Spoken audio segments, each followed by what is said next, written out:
Libre office में view मेनू बार को देखते हैं हम, ठीक है ना। लिब्रे ऑफिस व्यू मेनू बार जो होगा, जैसा नाम होता है वैसा काम होता है। और यहाँ पर क्या है कि जो लिब्रे ऑफिस का व्यू मेनू है, इसमें जितने भी ऑप्शंस हैं, वो व्यू का मतलब होता है देखना। तो आपका जो लिब्रे ऑफिस पेज का जो इंटरफेस है, वो इंटरफेस आपको चेंज करने के विकल्प यहाँ पे मिलते हैं। तो बहुत सारे विकल्प हैं, एक एक करके हम सबको इसमें डिस्कस करेंगे, सबको देखेंगे। यहाँ पर देखेंगे सबसे पहले आपके सामने नॉर्मल है। तो प्रेजेंट में जो आपके पास पेज है, जो पेज अवेलेबल है वही पेज आपका नॉर्मल व्यू है, यानी नॉर्मल पेज नॉर्मल व्यू है। यहाँ पर जो दिखाई दे रहा है वो आपका नॉर्मल व्यू है। अगर आप चाहते हैं कि इस डेटा को हम चाहते हैं कि वेब पेज में दिखाई पड़े, तो उसके लिए हमें क्या करना है, यहाँ पे टिक करना है। तो ये डेटा हमारा क्या होगा, एक वेब फॉर्म में दिखाई देगा कि मतलब वेब पेज पर कैसा इसका व्यू आता है। जैसे इंटरनेट के पन्ने पर खोलने पर डेटा कैसा दिखाई देता है, वैसी चीज यहाँ पर आपको देखने के लिए मिलेगी। ये एक प्रकार का व्यू है। ये मतलब पेज में पेज व्यू नॉर्मल व्यू है और वेब लेआउट है। तो नॉर्मल व्यू आपको करने पर, टिक करने पर, तो नॉर्मल जैसा लिब्रे ऑफिस जब कभी भी ओपन करोगे डिफॉल्ट रूप में, वैसा ही सेम टू सेम यहाँ पर मिलेगा। और अगर इसे आप वेब पेज में देखना चाहते हैं, तो वेब पेज में देखना चाहते हैं तो वेब पेज का व्यू कुछ ऐसा इंटरफेस दिखेगा। तो यहाँ से दो फेस हैं, एक नॉर्मल है, एक वेब लेआउट है। तो ये दोनों फेस देखने के लिए होते हैं, व्यू करने के लिए होते हैं, जिसमें जो अच्छा लगे वो आप देख सकते हो और उसके अकॉर्डिंग आप इसे डील कर सकते हो, उसके अकॉर्डिंग इसका काम कर सकते हो। फिर उसके बाद नेक्स्ट होता है यूजर इंटरफेस। यूजर इंटरफेस पर टिक करेंगे तो आपके पास ऑप्शन आएगा। इस पर क्लिक करने पर ये चीज आएगा जिसमें देखेंगे वीआई वेरियस होता है।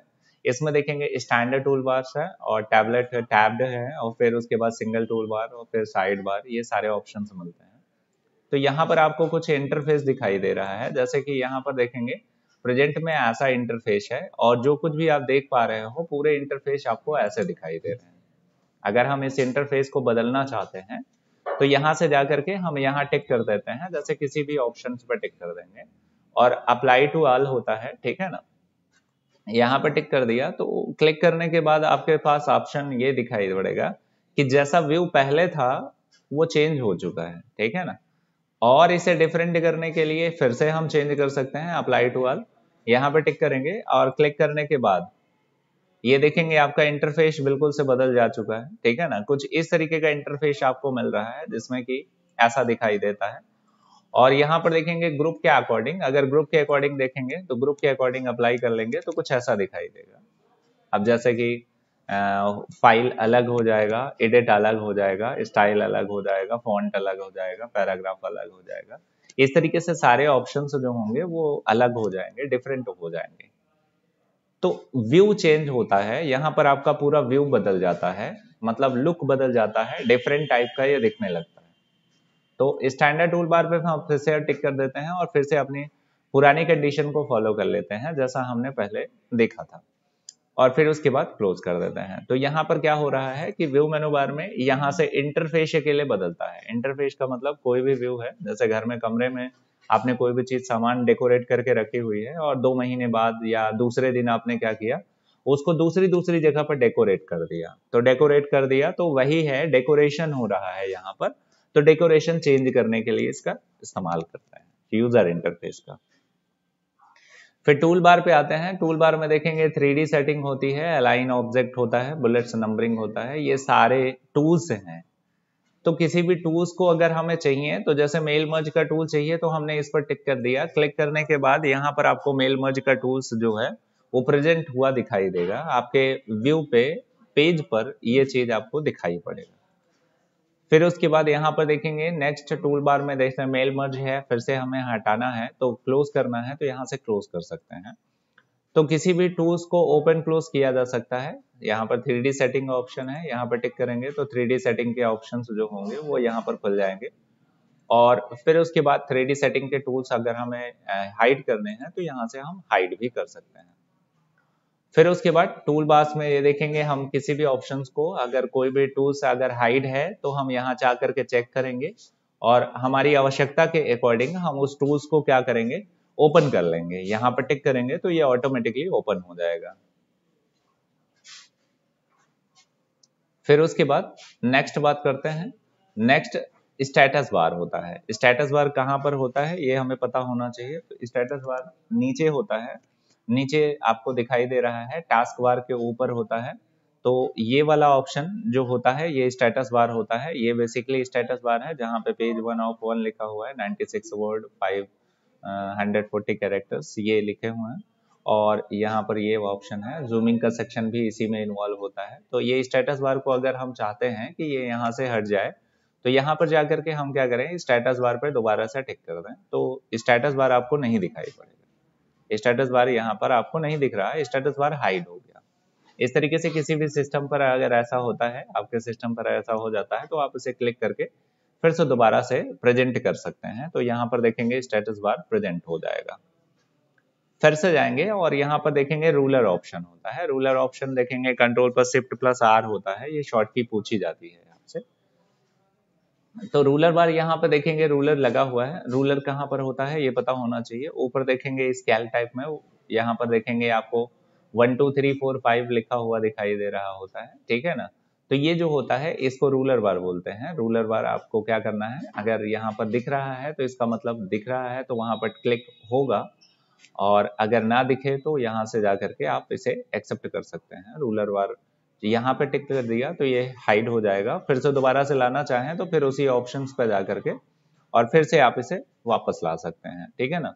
तो रूलर बार के लिए ये देखेंगे रूलर ओपन करने के लिए और क्लोज करने के लिए। और फिर उसके बाद वर्टिकल रूलर होता है, तो इधर भी आपको लेफ्ट साइड में भी रूलर मिल जाता है। अगर इधर भी रूलर एक्सेप्ट कराना है तो यहाँ पर जाकर के रूलर बार को टिक करेंगे और क्लिक करने के बाद यहाँ वर्टिकल रूलर भी हम एक्सेप्ट कर लेंगे। तो वर्टिकल रूलर हो गया, यानी कि रूलर में देखेंगे रूलर हॉरिजेंटल और वर्टिकल होता है। तो दोनों एंगल में रूलर को इस्तेमाल कर सकते हैं, दोनों एंगल में रूलर को लगा सकते हैं। फिर उसके बाद स्क्रॉल बार। तो हॉरिजेंटल स्क्रॉल बार, हॉरिजेंटल स्क्रॉल बार किसको बोलते हैं, यहाँ पर देखेंगे नीचे जो है पेज को लेफ्ट राइट में खिसकाने के लिए होता है, जो हॉरिजेंटल स्क्रॉल बार कहलाता है, ठीक है ना। जैसे कि हम क्या करेंगे, बेसिकली इस पेज का जूमिंग जब बढ़ाएंगे तो वो नीचे ऑटोमेटिकली प्रेजेंट हो जाता है। तो अभी देखेंगे आ गया है नीचे, क्योंकि जूमिंग बढ़ जाएगी तो आपको इधर उधर का किनारा देखने के लिए लेफ्ट साइड और राइट साइड में इसको शिफ्ट करने के लिए आप इसका इस्तेमाल करते हैं, ठीक है ना। और पेज को अगर अप और डाउन करना है, ठीक है ना, तो इसका इस्तेमाल करते हैं। तो दोनों का इस्तेमाल कर सकते हैं। देखें एक जो होगा वो लेफ्ट राइट शिफ्ट करेगा आपके पेजेस को, और एक जो है अप डाउन शिफ्ट करेगा। तो यहाँ पर जाएंगे फिर से, और फिर उसके बाद स्क्रॉल बार होता है। यहाँ पर देखेंगे वर्टिकल स्क्रॉल बार पर टिक करते हैं तो क्लिक हटा दिया तो वर्टिकल स्क्रॉल बार हट गया। यानी कि आप पेज को अप डाउन करना है तो अप डाउन करने के लिए यहाँ पे जो विकल्प बना हुआ था वो विकल्प हाइड हो चुका है, ठीक है ना। अब हमें वापस से उसे लाना है तो व्यू मेनू बार पर फिर से जाना है और यहाँ पर देखेंगे स्क्रॉल बार पर जाना है, वर्टिकल पर टिक कर दिया तो क्लिक करने के बाद आप देखेंगे वर्टिकल हमारे पास अवेलेबल है। आप पेज को हम ऊपर नीचे आसानी से शिफ्ट कर सकते हैं। फिर उसके बाद यहाँ पर देखेंगे वर्टिकल हटाया, ऐसे ही हमें क्या करना होता है, हॉरिजेंटल हटाना है तो हॉरिजेंटल ये हटा दिया। तो अब देखेंगे हॉरिजेंटल स्क्रॉल बार हटा हुआ है, तो अब हमें लेफ्ट राइट करना है तो समस्या है। तो हम कभी भी अगर चाहें तो फिर से इसे दोबारा से ला सकते हैं। तो हॉरिजेंटल स्क्रॉल बार यहाँ से वापस से आ जाएगा। तो हॉरिजेंटल स्क्रॉल बार जो होता है वो यहाँ लगाने के लिए, हटाने के लिए इसका इस्तेमाल करेंगे। व्यू मेनू बार में जितने भी ऑप्शन होंगे, ज्यादातर कोई भी ऑप्शन, ज्यादातर पूरे ऑप्शन हटाने के लिए या लगाने के लिए ही किसी विकल्प को शो हाइड करने के लिए यूज किया जाएंगे। ग्रिड होता है, डिस्प्ले ग्रिड एंड गाइड्स होता है, यहाँ पे टिक करेंगे तो यहाँ पर ग्रिड का इंटरफेस दिखाई देगा, आपको जाल लगा हुआ दिखाई दे रहा होगा। अब देखेंगे जूमिंग जब बढ़ी रहती है तो ये नहीं दिखाई पड़ता है। थोड़ा सा जूमिंग को छोटा करते हैं और फिर उसके बाद देखते हैं, ठीक है ना। तो जैसे छोटा करते चले जाएंगे तो यहाँ पर ग्रिड आपको अच्छे से दिखना शुरू हो जाएगा। तो यहाँ पर ग्रिड सिस्टम अगर लगाना है तो उसके लिए आप इसका इस्तेमाल कर सकते हैं, और ग्रिड सिस्टम आपको हटाना है तो यहाँ पे जाकर के आप इसे हटा सकते हैं। दोबारा से उसी पे टिक करना है वापस से, ठीक है ना। तो ग्रिड सिस्टम हटाने और लगाने के लिए इसका इस्तेमाल करेंगे। मैंने पहले ही बताया कि इसके ऑप्शंस जो होंगे लगेंगे और हटेंगे। स्नैप ग्रिड होता है, स्नैप ग्रिड पे टिक करोगे तो ग्रिड का टाइप है ये, ठीक है ना। तो यहाँ पर देखेंगे डिस्प्ले ग्रिड ऐसा होता है, स्नैप ग्रिड होता है, फिर उसके बाद वाइल मूविंग होता है। तो आप क्या कर सकते हो, तीनों ऑप्शन को यूज कर सकते हो, तीनों इसकी फैमिली है। तीनों का इस्तेमाल किया जा सकता है। फिर उसके बाद ये फॉर्मेटिंग मार्क्स होता है, फॉर्मेटिंग मार्क्स हमने यहाँ पर डिस्कस किया हुआ है, ठीक है ना। ये ऑप्शन जिसमें कि हम क्या करते थे, किसी भी स्पेस को काउंट करने के लिए, कॉन्फ़िगर करने के लिए यूज करते थे। इसका शॉर्ट की भी एग्जाम में पूछा जाता है, ठीक है ना। तो कंट्रोल प्लस F10 होता है, ठीक है ना। आपकी बार ओ लेवल के एग्जाम में ये पूछा गया है, ठीक है ना, जो ये क्या बोलते हैं जनवरी मंथ में हुआ है, ठीक है ना। तो उसमें ये एग्जाम में पूछा गया है, ठीक है ना। नेक्स्ट होता है टेक्स्ट बाउंड्री। टेक्स्ट बाउंड्री होती कहाँ है, पहले ये चीज पता होनी चाहिए। तो जब भी आप टेक्स्ट लिखना शुरू करते हैं तो जहां से उस लाइन को स्टॉप किया जाता है, जहां से लाइन को स्टार्ट किया जाता है, स्टॉप किया जाता है, वहां पर टेक्स्ट बाउंड्री पाई जाती है। तो टेक्स्ट बाउंड्री ये होती है। ऐसे ही जब टेबल बना होता है तो टेबल में बाउंड्री होती है, टेबल बाउंड्री होती है, तो टेबल में बाउंड्री होती है, तो टेबल की बाउंड्री यहाँ पे सेट कर सकते हैं। तो यहाँ पर क्या करना होता है, यहाँ पे पेज पे जो बाउंड्री लगी हुई है उसे आपको हटाना है, तो यहाँ पे जाकर के टेक्स्ट बाउंड्री पे टिक हटा देंगे, तो ये देखेंगे टेक्स्ट बाउंड्री यहाँ से हट जाती है।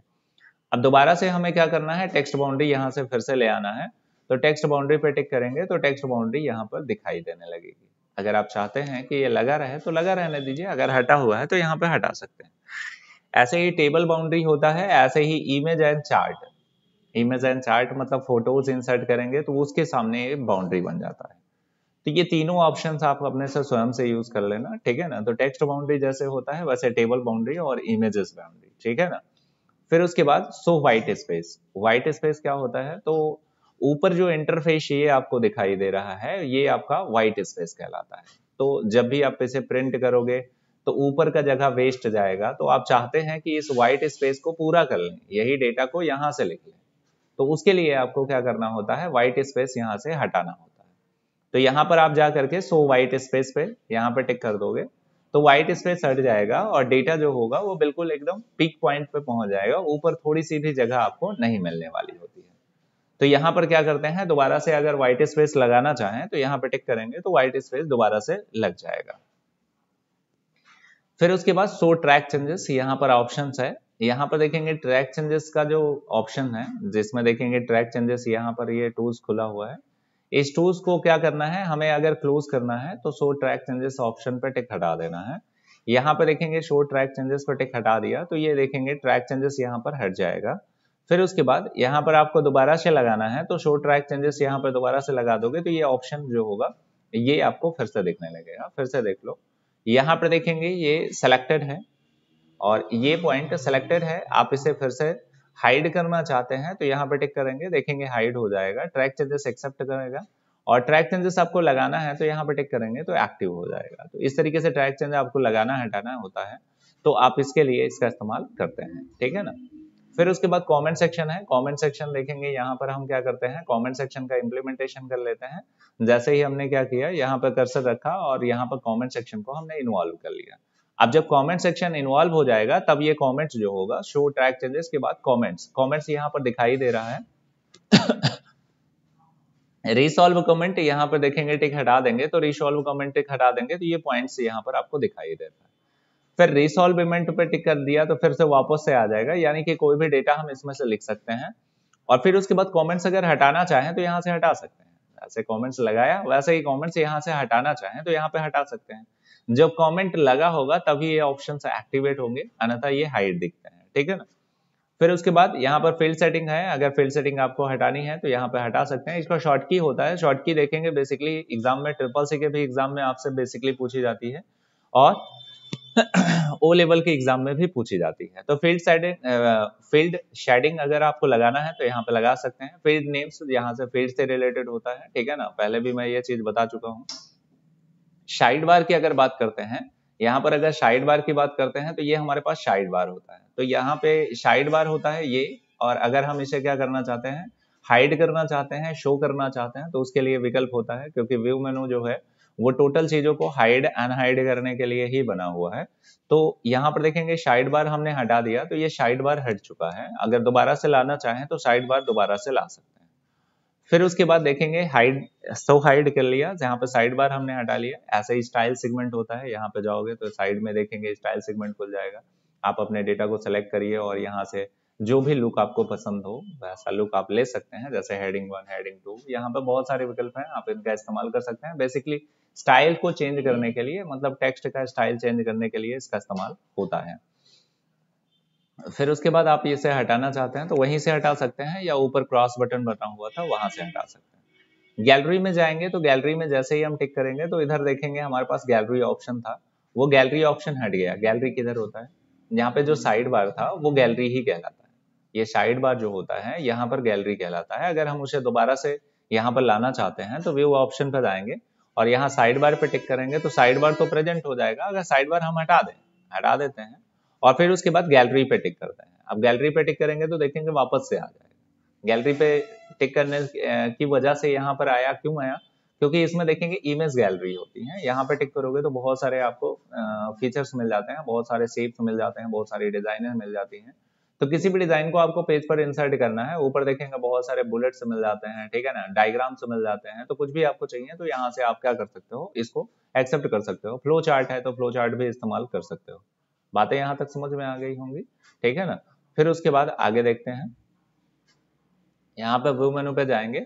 नेक्स्ट ऑप्शन क्या होता है, नेक्स्ट है नेविगेटर। गैलरी के बाद नेविगेटर, नेविगेटर पे टिक करेंगे तो यहाँ पर आपको नेविगेट करने के लिए ऑप्शंस मिल जाता है। जैसे कि आपने पेज पर टेबल बना रखा हुआ है, ठीक है ना, फ्रेम्स बना रखे हुए हैं, ठीक है ना, फ्रेम्स बना रखे हुए हैं, तो फ्रेम्स बना रखे हुए हैं। फिर उसके बाद इमेजेस बना रखे हुए हैं, इमेजेस आपने पेज पर इंसर्ट कर रखी हुई है। इसी तरीके से बहुत सारी चीजों को जैसे हाइपरलिंक इंसर्ट कर रखा हुआ है। तो एक सेक्शन जैसे कि पैराग्राफ है तो हेडिंग या पैराग्राफ से आपको दूसरे सेक्शन में जाना है, तो जैसे टेबल पर जाना है तो टेबल पर मूव ऑन कर सकते हो, फ्रेम्स में जाना है तो फ्रेम्स में मूव ऑन कर सकते हो। ऐसे आप टेबल बनाइए और इंसर्ट इमेजेस, इमेजेस भी इंसर्ट कीजिए। आप एक जगह से दूसरी जगह शिफ्टिंग करने के लिए इसका इस्तेमाल कर सकते हैं। जैसे फील्ड में जाना है, ग्राफिक में जाना है, जिसमें जाना हो आपको, ड्राइंग ऑप्शन सेक्शन पे जाना है तो ड्राइंग सेक्शन में अगर पेज पर कुछ बना होता तो ड्राइंग से रिलेटेड ऑप्शंस आपको दिखने लगते। इस तरीके से किसी भी जगह पर जंपिंग किया जा सकता है, किसी भी जगह पर जाया जा सकता है, ठीक है ना। तो इसमें देखेंगे नेविगेट होता है। नेविगेट आप देखेंगे जैसे कि पेजेस के लिए भी होता है, एक पेज से दूसरे पेज में नेविगेट करना है, जाना है, मूव करना है, तो उसके लिए इसका इस्तेमाल करेंगे। तो नेविगेट करने के लिए इसका इस्तेमाल करते हैं, नेविगेटर का इस्तेमाल करते हैं। जैसे कि मान लीजिए स्लाइड्स वगैरह हैं तो एक स्लाइड से दूसरी स्लाइड, दूसरी स्लाइड से तीसरी स्लाइड, ठीक है ना। तो नेविगेट के लिए इसका इस्तेमाल होता है। नेविगेटर मतलब होता है नेविगेट करना, पेज को इधर उधर करना, यानी एक पेज से दूसरे पेज में शिफ्टिंग करना। डेटा सोर्सेस होता है, डेटा सोर्सेस यहाँ पर देखेंगे एक्सेल में हम इसका इस्तेमाल करेंगे। इसका शॉर्ट की जो होता है Ctrl+F4 होता है। फिर उसके बाद फुल स्क्रीन की बात करते हैं तो फुल स्क्रीन यहाँ पर टिक करेंगे तो फुल स्क्रीन में आपको पेज को दिखने के लिए पेज का पूरा इंटरफेस फुल स्क्रीन में दिखाई देगा। फुल स्क्रीन बंद करने के लिए यहाँ पर आपके पास यहाँ पर एक की जनरेट होती है, जिसमें कि फुल स्क्रीन पर दोबारा से टिक करने पर वापस कंडीशन बन जाती है। और फिर उसके बाद जूमिंग सेक्शन होता है। जूमिंग सेक्शन में आपको जितना जूमिंग बढ़ानी है तो बढ़ा सकते हैं और घटाना चाहें तो आप आसानी से घटा सकते हैं, ठीक है ना। इस तरीके से हमने क्या किया, यहाँ पर व्यू मेनू बार कंप्लीट कर लिया, ठीक है ना। तो लिब्रे ऑफिस का व्यू मेनू बार कंप्लीट हो चुका है, ठीक है ना।